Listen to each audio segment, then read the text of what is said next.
Doctor Chinnamail Anji Reddy గారు ఉమ్మడి కరీంనగర్, ఆదిలాబాద్, మెదక్, నిజామాబాద్ పట్టభద్రుల బీజేపీ ఎమ్మెల్సీ అభ్యర్థిగా మీ మద్దతు కోరుతున్నారు. ప్రెసిడెంట్, ఆపై స్థాయి వాళ్ళు మరియు నాయకులు, మరి ఎక్స్ మండల్ ప్రెసిడెంట్లు, ఎక్స్ జెడ్పీటీసీలు, ఎక్స్ సర్పంచులు, వార్డు మెంబర్లు అందరికీ పేరు పేరున ధన్యవాదాలు తెలియజేస్తాం. ఇప్పటి వరకు అందరు చెప్పడం జరిగింది. నేను గత 25 years నుండి ఎస్ఆర్ ట్రస్ట్ నుండి ఎన్నో సేవా కార్యక్రమాలు చేస్తూ, నేను ఆర్ఎస్ఎస్లో ఉంటూ ఏబీవీపీలో చేస్తూ ఎన్నో సేవా కార్యక్రమాలు చేస్తూ బడుగు బలగారు అండగా నిలబడుతూ నా సేవలు గుర్తించి పార్టీ నా గ్రాడ్యుయేట్ ఎమ్మెల్సీ టికెట్ ఇచ్చినందుకు పార్టీ పెద్దలందరికీ ధన్యవాదాలు తెలియజేస్తా ఉన్నా. ఇప్పటి వరకు అందరు చెప్పడం జరిగింది. ఒకటి ఏంటంటే చాలా మంది ఎన్నో ఇబ్బందులు పడుతూ ఉన్నారు. ఎక్కడైతే ఎమ్మెల్యే మన క్యాండిడేట్ లేరో అక్కలే ఎమ్మెల్యే క్యాండిడేట్ కావాలంటే మన ఎమ్మెల్సీ క్యాండిడేట్ గెలిపించుకుంటేనే మనకు ఈక్వల్ టు ఎమ్మెల్యే క్యాండిడేట్ మనకు వస్తారు. రేపు రాబోయే లోకల్ బాడీ ఎలక్షన్లో అక్కడ ఎమ్మెల్యే ఇలా కానీ ఇక్కడ ఎమ్మెల్సీ ఇలా కానీ మీకు ఇబ్బందులు ఏమున్నా కానీ ఆ ఇబ్బందులు తొలగిపోవడానికి ఆస్కారం ఉంటుంది. ఇది మొదటి మెట్టు లేక మనకు ఉంటుంది.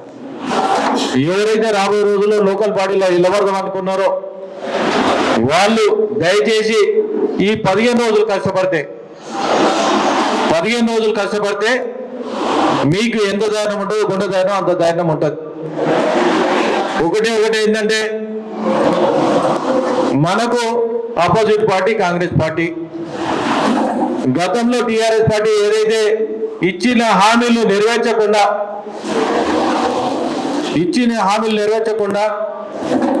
ఉంటే వాళ్ళని ఫామ్ హౌస్ పంపించడం జరిగింది. దానికన్నా డబుల్ హామీలు ఇచ్చిన కాంగ్రెస్ పార్టీ గవర్నమెంట్ వచ్చి 14 నెలలే, కేవలం 14 నెలలే విశ్వాసం కోల్పోయిన పార్టీ కాంగ్రెస్ పార్టీ.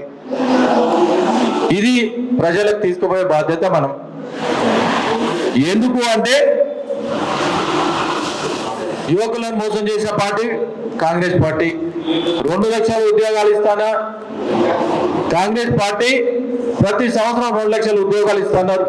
June 2 నుండి September 17 లోపల ఫిల్అప్ చేస్తున్నారు. ఇంతవరకు ఇచ్చిన దాఖలాలు లేవు. యువకులకు యువకులకు ఏమన్నారు, 4,000 రూపాయలు గుర్తి ఇస్తున్నారు. వాళ్ళు ఎక్కడ పోయినా 56,000 అకౌంట్లు వేసినాకనే ఓటు అడగాలన్నారు. ఎన్ని? 56,000. మళ్ళీ వచ్చే సంవత్సరం అయితే 4,000 పెరుగుతాయి. యువ వికాస్ లో వాళ్ళకి ఏం చేసారు, ఆడపిల్లలకు స్కూటీలు ఇస్తున్నారు. ఎవరైతే ఆడపిల్లలు ఉన్నారో స్కూటీలు ఇచ్చినాకనే వాళ్ళకి ఓటేయందమ్మా, అప్పటిదాకా ఓటేయద్దని చెప్పాలి. చదువుకున్న పిల్లలు ఎవరైతే ఉన్నారో ల్యాప్టాప్లు ఇచ్చినాకనే ఓటేయమని చెప్పాలి. రైతుల విషయంలో తీసుకుంటే రైతులకు రుణమాఫీ సరిగ్గా రాలేదు, రైతు బంధు సరిగ్గా రాలేదు. గతంలో గవర్నమెంట్ రాకముందు ఇదే రేవంత్ రెడ్డి గారు ఏమన్నారంటే, అమ్మ మీరు రైతు బంధు తీసుకోవద్దు, 10,000 తీసుకోవద్దు, ఒక్క నెల ఆగితే 15 నెలలు తీసుకోవాలన్నారు. మరి ఒక్క నెల కాదు, 15 నెలలు ఆగారు, 14 నెలలు ఆగి 3 దఫాలు అయినాయి. ఇంతవరకు రైతు బంధు రాలేదు. దానికి కొత్త సిస్టమ్ ఏం చేసిందంటే 606 మండలాల్లో పైలట్ ప్రాజెక్ట్ కింద మండలానికి ఒక విలేజ్ అంట. అరే ఈ పాత స్కీమే, మేము బియ్యం ఇస్తున్నాం, మరి మేము కేంద్రం నుంచి బియ్యం ఇస్తున్నాం, మరి అది కూడా పైలట్ ప్రాజెక్ట్ కింద తీసుకొని మేము బియ్యం రిటర్న్ తీసుకోవాలా? మీరు గట్టిగా చెప్పాలి. ఎట్టి పరిస్థితుల్లో ఇచ్చిన హామీలు నెరవేర్చకపోతే వాళ్ళకు బుద్ధి చెప్పాలంటే మండల్లో మా క్యాండిడేట్ గెలిపియండి, మేము ఫైట్ చేస్తాం, మీ గురించి ఫైట్ చేస్తాం. గతంలో 370 జీవో విషయంలో తీసుకుంటే సంజయ్ అన్నను జైల్లో చేసిన దాఖలాలు మీరు చూసారు. మొన్నటి వెన్న కేంద్ర మంత్రి ఉండి ఇంతవరకు హిస్టరీలు ఎక్కడ జరగలే. నిరుద్యోగుల కోసానికి కేంద్ర మంత్రిగా ఉండి ఆర్టీసీ ఎక్స్ రోడ్ ద్వారా రోడ్ల కోసం స్ట్రైక్ చేసిన దాఖలాలు ఉన్నాయి. మరి వేరే పార్టీ ఏమైనా చేసిరా ఇంతవరకు? కనీసం స్టేట్ మినిస్టర్ ఉండి ఒక్క స్ట్రైక్ చేసిన దాఖలాలు ఎక్కడ ఉన్నాయా? ఎక్కడ లేవు. వీళ్ళకు కమిషన్ల కోసానికి ఏడ కావాలంటే ఆడ పంచుకుంటారు, పని కోసానికి ఎవరు ముందుకు రారు. దీన్ని బట్టి ఆలోచించుకోవాలి. వాళ్ళ ఇచ్చిన హామీలు ఏవైతే 6 గ్యారంటీలు 420 హామీలు ఏవైతే ఇచ్చినాకనే మీరు ఓటు అడగాలని చెప్పాలి. మన విషయంలో వస్తే మొన్న కేంద్ర బడ్జెట్లో 12,75,000 ఇన్కమ్ ట్యాక్స్ రిలీఫ్ ఇవ్వడం జరిగింది. ఎప్పుడైతే ఇన్కమ్ ట్యాక్స్ రిలీఫ్ ఇచ్చిరో ఇన్కమ్ ట్యాక్స్ రిలీఫ్ ఇవ్వడంతో 3-4 రోజుల్నే మనము ఢిల్లీ కైవసం చేసుకున్నామా లేదా? మనకు 3 అడుగుల దూరంలో ఉన్నాం. కాంగ్రెస్ ముక్త కాంగ్రెస్ కోసానికి 3 అడుగుల దూరం ఉన్నాం. ఒకటి కర్ణాటక, ఒకటి తెలంగాణ, ఒకటి హిమాచల్ ప్రదేశ్. ఈ 3 తీసేస్తే కాంగ్రెస్ ఖతం అయిపోతుంది.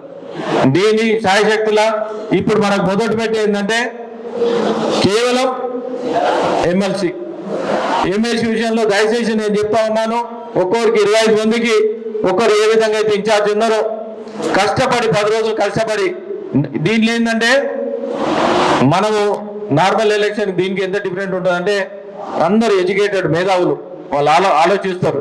3 సార్లు మనం కలిసినాం అనుకో ఓటర్ను ఆటోమేటిక్ మనకు ఓటు తగ్గడానికి ఈజీ ఉంటుంది. వేరే విధంగా ఎవరు కలవరు.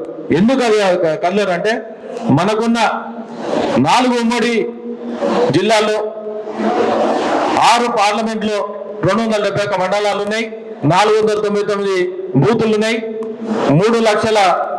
సుమారు 3,60,000 ఓట్లు ఉన్నాయి. దీనికి మండల కమిటీ పటిష్టంగా ఉంది, బూత్ కమిటీ పటిష్టంగా ఉంది. ఈ రోజు 25 మందికి ఒకరి నెల ఇమీడియట్లీ ప్రతి కాన్స్టిట్యూన్సీలో మొన్ననే వర్క్షాప్ జరగడం జరిగింది.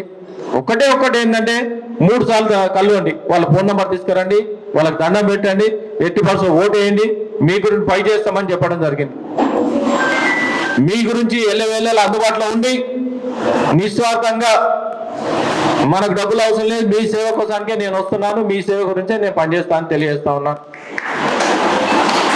ఇప్పుడే ప్రభాకర్ గారు చెప్పారు, 80% 2 నెలలకు కానీ 3 నెలలకైనా సరే మన ఆఫీస్లోకి నేనే ఏడికి వస్తాను, నెలకు వస్తాను. మీరు ఏదైతే మనం కూర్చొని మాట్లాడుకొని వర్కౌట్ చేద్దాం. అది ఇబ్బందులు ఏమి ఉన్నాయి. నాకు 42 కాన్స్టిట్యూన్సీలు ఉంటాయి. మీరే ఎమ్మెల్సీలు అనుకొని మీరు వాళ్ళ దగ్గర పోయి నేనే ఎమ్మెల్సీ క్యాండిడేటు, మాకు 80% ఓటు వేయండి. మేము కరప్షన్ లేని పార్టీ బీజేపీ పార్టీ, దేశం మన వైపు చూస్తూ ఉన్నది. ప్రతి ఒక్కరూ గతంలో కాంగ్రెస్ గవర్నమెంట్ లో ఉన్నప్పుడు వేరే ప్రధాని కోసానికి మన ప్రధాని అపాయింట్మెంట్ అడుగుతూ ఉండే. ఇప్పుడు నరేంద్ర మోడీ గారు వచ్చిన తర్వాత మన ప్రధాని కోసానికి అందరూ అపాయింట్మెంట్ అడుగుతా ఉన్నారు. ఇది ఒకటే నిదర్శనం. దీన్ని బట్టి ఆలోచించుకోవాలి. రాబోయే రోజుల్లో ఇదొక్కటి గెలుచుకుంటే Bharatiya Janata party next government compulsory వస్తుందని నేను తెలియజేస్తూ, ఈ విధంగా కష్టపడితే మనము రాబోయే రోజుల్లో గవర్నమెంట్ తెచ్చుకుంటాం. అందరు కలిసి పనిచేద్దాం, ముందుకు పోదాం. భారత్ మాతాకి జై శ్రీరామ్.